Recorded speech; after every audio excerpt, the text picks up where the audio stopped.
This is for Venetia. It says, I was wondering what the Torah Tanakh has to say about heaven in regards to non-Jews. Now, I'm not Jewish. I was born and raised Catholic until I apostatized. But I've noticed that Judaism in regards to faith is very different in regards to both Christianity and Islam. Both place faith as a great priority over actions, whereas Judaism works on the opposite side of the spectrum and places actions on a great priority of faith. I knew that about Christianity. I did not know about Islam. I thought Islam was also very big on actions, but I'm definitely not an expert. I will take your word for it. So, in essence, does it mean that anyone, no matter what they are, whether they be Christian, Jew, Muslim, Buddhist, Taoist, Hindu, etc., can get into heaven or the paradise as long as he or she remains a generally good person? Yeah, it does for sure. Jews believe that the righteous Gentiles have a share in the world to come. There was a famous Roman emperor who would ask the leader of the Jewish people of his generation, which was Rebbe. His name was Yehuda Nasi, the compiler of the Mishnah. Um, and he said, "Do I have a share in the world to come?" He came from Edom was a very low nation, and he said, "Sure. If first of all, he was very nice to Rebbe and to the Jewish people, and he said, for sure, this gets you, this will stand in your merit." But Jews believe that it's pretty much what you've said, that as long as you're, there are seven commandments given to the sons of Noah, which we believe all mankind has to adhere to. But generally, you find that it is going on. It's belief in God, not to blasphemy, not to murder, not to establish courts of justice, not to have illicit sexual relations, not to tear limbs off living animals. It's things that are generally going on. Um, but if you're a good person, yeah, you're a good person. It's the action that counts. There is a focus on belief in God. There is that, but you're right. Judaism is really about action. It's about, for men, putting on phylacteries, praying, giving charity, loving your neighbor. It's about doing positive, adding positive things to the world, and trying to avoid negative things as much as possible. So you're right about that, and absolutely, the righteous Gentile has a good share in the world to come, and the ultimate Jewish belief and hope, and is this hope for the messianic redemption, which Jews, the saddest thing about it is it was never about the Jewish people.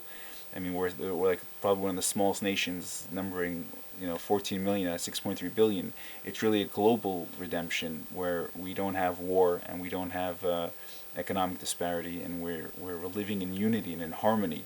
And this is obviously we're just one tiny nation, but this is for the entirety of the world and for the whole planet. This is what we pray for, and this is what we strive for, and this is what we try to engender in our daily lives through our actions, through our speech, and through our even through our thoughts, by remaining optimistic, remaining positive, and praying for the best possible physical outcome at all times, that mankind should get along with each other. There's a bunch of prophecies that the Rambam says should be understood as metaphors, like the lion dwelling peacefully with the lamb. He says that it's simply that the non-Jewish nations won't fight anymore, the Jews, and generally, he says that a more literal prophecy was often quoted by the rabbis, that nations will beat in their swords into plowshares. And in 1991, the Rebbe pointed out that the UN had at one almost in the same span, they decided they're going to cut down on their nuclear arms race, which is one of the most absurd episodes in the history of creation. That there actually was a nuclear arms race, like who could destroy the planet quicker. And instead, they're gonna allocate food and different things to Africa and nations that needed it, that continent, and also different countries that needed it. And he said this was clearly the fulfillment of that prophecy that we were seeing, that they were at one time. This was back in the early '90s. They were geared towards this realization that mankind was put here to coexist peacefully and harmoniously, and with a sense of true brotherhood within mankind.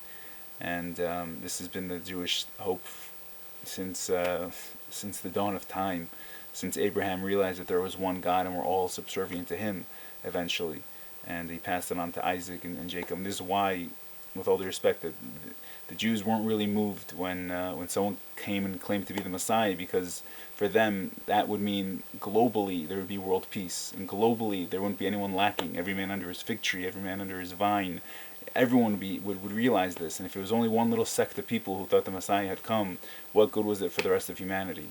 with all due respect. So the Jews are still waiting for this time on earth when literally no one will deny that this is the best time to be alive, and this is um, the most cooperative humans have been. This is the most peaceful they've been. This is the most harmonious they have been. And may it be speedily in our days.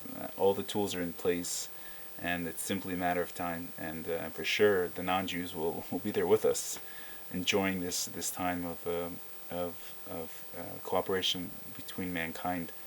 May it last. May it dawn upon us speedily, and but properly. And sometimes if it happens too quickly, it's not good. But properly, and may it last forever and ever. Thank you so much.